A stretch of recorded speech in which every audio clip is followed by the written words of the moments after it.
I'm going to fly the drone over now. I'm going to just take off. No, you're not. Absolutely. You're not allowed. There's overhead lines, power lines. It's against the law. You do that, we'll phone the police and you'll be arrested. Oh, don't phone police. Come on, that'd be silly, wouldn't it? I will be quick, I promise. I'll fly over and you'll just see it go across a few times and I won't be long, yeah? See my drone license? Yeah. You don't need to... Flying it over our facility, I need to see your license. You don't need to see my license. Why would you need to see my license? Property, and we've got intellectual property on that. I'm about to take it over now. You're not taking it over. I'm definitely. Phone the police. Don't phone police. Come on, that's silly, isn't it? Just for a bit of drone footage. Yeah. Come on, don't be silly. Come on. Got two of them now. Stop filming as well. But, come on, don't be like that. Come on. Been asked politely 3 times. You at 999 in that, are you? Oh, are you kidding? Ring 101, that'll take ages, 101, wouldn't it? But so I'm going to take it off soon, but don't be like that, come on. Calling 999 for something that isn't an emergency doesn't just waste time. It can literally pull resources away from situations where lives are on the line. Too often, security staff dial police because someone is filming in public, not because a crime has been committed, but because they don't fully understand the law. Instead of calmly resolving the situation, they pass it off, hoping a uniform will handle what was never an issue in the first place. This exposes a bigger problem. Many call handlers and even first responders lack clear training on the rights of public photography. What is perfectly legal is frequently misread as suspicious, simply because it makes someone uncomfortable. And when an officer shows up confused about the very law they're meant to enforce, it underlines the urgent need for better guidance, smarter responses, and a system that prioritizes real emergencies over misconceptions. Okay, do you want to tell me then what you've been doing? I'm not going to tell you anything that I don't need to tell you. Right, okay. You've just come here and just accosted me for nothing. Right. We've got guys out there shouting through, he needs to delete that footage. Yes. I need to delete my footage. Right. Is that what you're saying? There are basically 3 rules with filming. Very similar to the use of CCTV. Yeah? Here we go, come on. Come on, explain. If you're filming yourself, you can do what you like. Ooh, yeah. And as far as I'm concerned, you're filming me, you can do what you like, I don't mind. Yeah, that's fine, yeah. More than welcome to. Okay? Yeah. If you're filming a private space, so if you are filming, well, initially if you're filming a public space, you can do, but you need to be willing to show that footage to whoever asks. You also need to comply with the Data Protection Act, which means that you need to be willing to delete that footage should they ask you to. Picture this. Someone insists, you're required to delete that video. It's the law under the Data Protection Act. Sounds authoritative, right? Except it's completely untrue. The 2018 Act governs how organizations collect, store, and handle personal data. It does not apply to private citizens filming openly in public. If you're recording for personal use, whether for memories, journalism, or online content, you have no legal obligation to delete, show, or hand over your footage. Simply put, no law says you must surrender recordings just because someone demands it. Public spaces are exactly that. Public and lawful filming within them is a protected activity. Yes? No, yeah, you've got that all wrong, honestly. No, I haven't. Of course you have. No, I haven't, because it's It was covered by data protection, right? Can I just explain that? I'll tell you that. I'll let you on. Yeah. I'll let you know then. Yeah. Go on then. Data protection only applies to businesses. It doesn't apply to individuals. There you go. Look, that's your first mistake. Yeah. It does apply to individuals. And if you're saying it only applies to business, that's a business, and they've asked you to delete it. No, I'm not a business so I don't have to delete it. Right, you do. You're talking rubbish on camera. Ask you to. You're talking rubbish on because camera. Because otherwise, no, I'm not talking rubbish, because otherwise, what you're doing is surveillance. Have you got a ripper? Have you applied for a ripper? Do you know what a ripper is? A what, sorry? A ripper. What's a ripper? A ripper? No. A ripper is the paperwork to allow you to do surveillance, which is what you're doing with that. A common myth is that the Investigatory Powers Act 2000, often called RIPA, applies to anyone with a camera in public. In truth, this legislation was written for very specific purposes: covert surveillance by intelligence agencies, law enforcement, and a handful of public authorities. We're talking undercover operations, intercepted communications, and national security, not tourists with smartphones or creators filming for YouTube. For ordinary people, RIPA simply doesn't apply. There is no legal requirement to seek approval before pressing record in public. If there were, every holiday snapshot and vlog would technically be a crime. Yet in this case, an officer incorrectly referenced RIPA as a way to intimidate, wielding a law that was never designed to restrict private citizens. I'm not doing surveillance, that's silly. I'm doing aerial photography. Yeah, which is surveillance. Form of surveillance. Can you identify yourself, please? Because you just walked up to me. And yourself, lady. Thank you very much. Okay. So what you are doing is surveillance. You've just said you're taking photographs. Yeah? I haven't said that. I've not confirmed anything. Right, that's a form of surveillance. You're telling me that you're filming, that you've filmed over there. That is a company. They've asked you to delete the footage of what you're filming there, of what you filmed there. I won't be deleting. Are you refusing to do so? Well, obviously, there's Why? nobody. I'll tell you what. I'll let you know then. I'll let you know the law that. Yeah. Right. Only a court can make me delete that footage. Right. In the UK, nobody can legally force you to delete footage on demand. The only valid route to deletion comes through a court order or a properly issued search warrant. Even police officers don't have the authority to order deletion on the spot. The Police and Criminal Evidence Act 1984, commonly known as PACE, lays out the process, and it requires reasonable suspicion of a crime before any material can be seized. Any attempt to sidestep those protections, by insisting someone erase a recording without due process, isn't just unlawful. It risks interfering with potential evidence and raises serious concerns about misuse of authority. Deletion by force doesn't protect justice. It undermines it. Right. There you go. You can't delete it, you can't ask me to. Right. Well, you can ask me to, but I don't have There to. is a government ombudsman that deals with footage like that. Lovely. Okay? Yeah. They can take you to court, certainly, God. Yeah. and they will prosecute you, and they will fine you. And it is hundreds of thousands of pounds, because it's the same rules and regulations that we use for surveillance. All I would say is, good luck trying to get £100,000 out of me. I literally haven't got £100,000. If you don't pay that, then it's potentially a prison sentence, then, isn't it? Ooh, prison. God, I don't want to get in prison. Some people throw around the idea that an ombudsman could come after you for filming in public. That's pure fiction. The only body with enforcement power over data protection in the UK is the Information Commissioner's Office, and its focus is on how companies and organizations handle personal information, not individuals documenting everyday life. As for the Investigatory Powers Act, that's reserved for covert state surveillance. It has nothing to do with someone openly recording with their phone. The law is straightforward.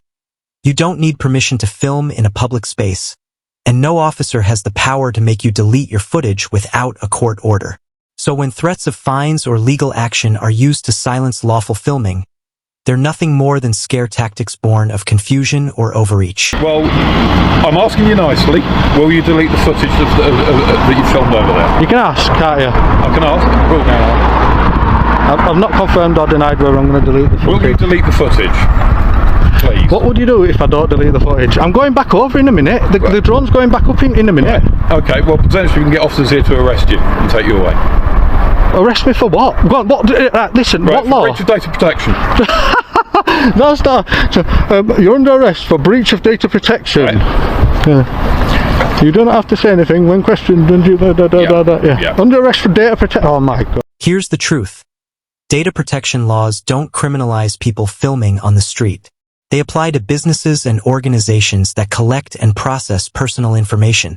Ordinary citizens with cameras fall outside that scope. Simply recording in a public place isn't an arrestable offense, and treating it as such is legally baseless. If a company mishandles data, the worst they face is regulatory penalties, not criminal charges. In this video, the officer admits he'd have to call in regular police to make an arrest, indirectly exposing the fact that he's a PCSO, not a fully empowered constable. Since PCSOs typically need authorization to arrest, his warnings carried little real weight. What looked like authority was, in practice, little more than bluff. can I just say, you're talking nonsense. I'm You not. really are talking I'm nonsense. When the actual police officer gets here, Yeah. if I bother waiting for him, I might just get the footage now and drive off on my bike. Right. You know what I mean? Yeah. I might just do that, but we'll see anyway. I'll tell you what, we'll wait for the officer to come, and he will tell you you're talking absolute nonsense. You'll just walk off like, and that'll be it. Get in the car and go. Are you going to go now so I can finish my drone footage? No, I'm not. You're not going to go? No, I'm not. No. You seem to be enjoying filming me, so.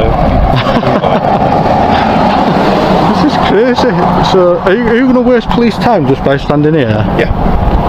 Yeah, because you're intent on doing that, so. I'm not intent on wasting police time. I'd like you to go so I can finish my drone footage. Well, I've asked you to delete the footage, I've asked you to show me the footage, you refused both. When asked politely whether he planned to move along, the officer flatly refused. Instead, he announced that he was staying put, not to enforce any law, but to deliberately tie up police resources. Worse still, he threatened not to leave until the footage was deleted, even though he had no power to demand such a thing. At that point, the encounter shifted from official duty to a test of control. Rather than de-escalating, the officer fueled a needless standoff. What could have been a brief, professional interaction turned into a drawn-out confrontation, one that served no purpose other than to project authority where none legally existed. Yeah, because I don't really want to. Right? And you've not even explained yourself as to why you don't want to. I just don't feel like it. You don't feel like it. Yeah. Like, what did you have for breakfast this morning? Why did you have it? You know what I mean? Right. Okay. And as I said, you don't feel like it. You're being completely obstructive. I've been completely reasonable with you. I've spoken to you politely. Can I just explain to the situation, right, from a high level point of view, right? Yep. Yeah. Yep. So go on then. I'm stood in a public place. Yep. This is a public place. Yeah. Yep. I'm filming from a public place. I'm flying my drone from a public place. I'm abiding by all the drone laws. Right. I'm abiding by all the filming laws. Right. You guys have come here telling me I'm committing an offence. Yep. And now you stood there and you won't leave. Right. And you've admitted that you're going to stand here wasting police time. Right. Okay. Crazy. We're in a really crazy situation here. Okay. I've asked to see the footage. Why aren't you going to show me the footage? I don't have to and I don't want to. Right. I've got more footage to get yet. You know what I mean? I've literally got, I'm running out of time to get all this droned over. I've got some other places I need to get to. If you've filmed somebody and somebody asks you to then delete it, you have to be willing to at least show them with it and explain why you're not going to delete it, and explain to someone in authority. Under what law?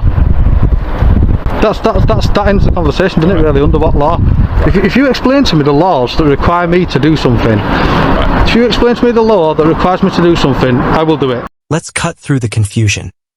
In the UK, no statute obliges private citizens to delete, hand over, or even explain footage just because someone demands it. Yet here, an officer invented rules on the spot, leaning on the badge instead of the law. His approach relied on pressure rather than authority, exposing how misinformation can quickly snowball into overreach. This kind of behavior does more than waste police time. It chips away at public trust. Citizens expect officers to apply the law accurately, not improvise it.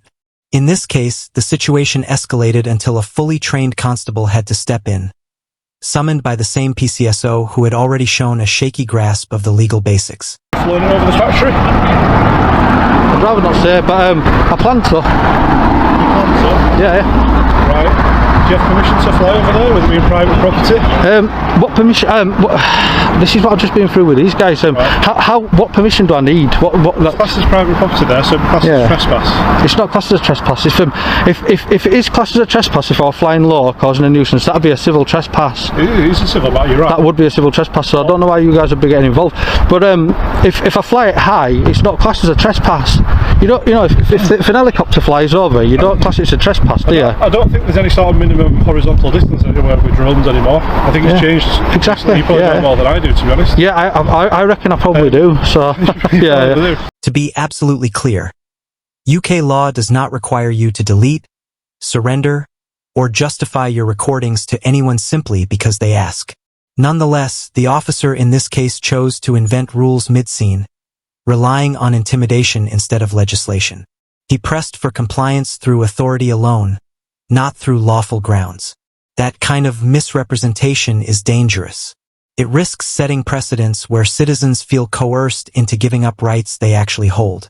And when the public sees officers bending the law, confidence in the justice system erodes. By the time a fully authorized constable arrived, the PCSO had already undermined himself by displaying how little legal weight his claims carried. That's why I'm still here, because let me just tell you this, right? I'm not stupid, right? If I were committing a crime, yeah, I would have been on my toes now on that little bike, and nobody would have caught me. But I'm not committing a crime. That's why I'm still standing here. I just want to prove to everybody that I'm, you know. And I don't think you have committed a crime. Excellent. You've been handcuffed. Exactly. However, I've got to try and work with you. Yeah, you can So try in and terms of when you're flying a drone in public, like you're doing now, you can film anywhere. Yeah. Nobody can stop you. You're entitled to film what you want, which isn't an issue. However, once you cross over the border into sort of where factories are, it's private property, isn't it? Yeah, but there's no. How would you feel if somebody encroached into your private home and started filming you? Yeah, that's different. Yeah, that's residential. So if Well, it is, but it's still private. If you fly over somebody's residential house and you're like looking in the windows or something, that. Airspace regulation in the UK is the sole responsibility of the Civil Aviation Authority. They decide where drones are restricted around airports, military zones, or government sites. Outside of those areas, the main rules are simple. Keep the drone in sight and avoid flying dangerously close to people. In this clip, however, the officer incorrectly assumed that the private company below controlled the skies above it. That assumption had no legal basis.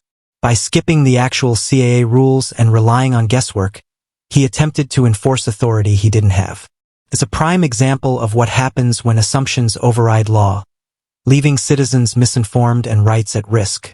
Like a business or something like that, just getting some aerial footage and whatnot.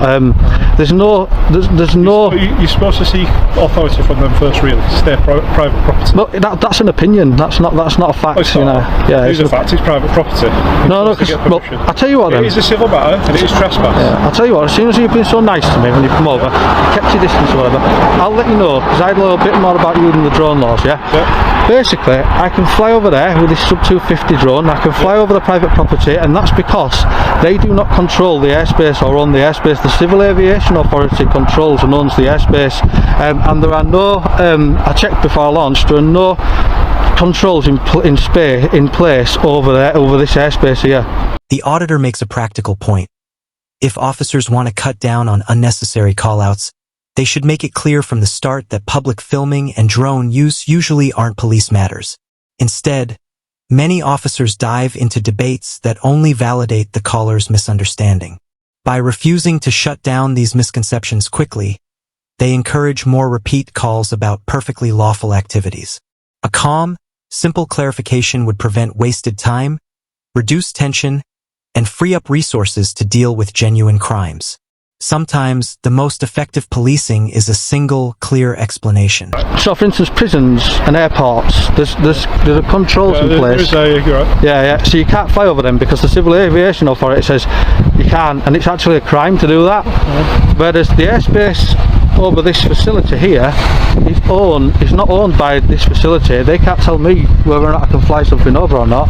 It's literally owned and controlled by the Civil Aviation Authority, and there's no controls in place. Have you finished for today? Nearly. I have got a little bit more. When these two arrived, I had to stop filming because I just wanted to have a quick chat with them just to make sure they weren't going to jump me out. I don't really know that. Yeah, I didn't think so. I just thought I'd just. Well, we're not those type of people. Yeah, good. That's really We've good. got a job to do. If somebody raises concerns, we've got to come and speak to them. Get to Absolutely, yeah. What you'd be best off doing, just nipping in and just telling them what he's doing is completely legal. That would be your job today. You'd literally just go in and just say, look, I know you might not like it, but what he's doing is completely legal. We haven't got any jurisdiction. The guy's not committed a crime, so we don't have any power over him. I say I've not got an issue with you. You don't always give your name right, are you? Oh no, definitely not. No, thank you. And there we go, guys. This guy knows a little bit more about policing than the PCSOs, which I'm not surprised about, really. I mean, we're only trying the best out there. And that brings us full circle. What began with a 999 call over entirely lawful filming spiraled into a confused standoff driven more by misunderstanding than by misconduct. The PCSO on scene leaned on laws that didn't apply, from data protection to arrest powers, layering confusion instead of clarity. Had the actual rules been checked, the whole encounter could have ended in minutes. Instead, misinformation dragged it out unnecessarily. Thanks for watching Rate the Audit. If you found value in this breakdown, don't forget to like the video, leave your thoughts in the comments, and subscribe to support more independent coverage. Also, check out Northern Audit's link in the description. See you in the next one.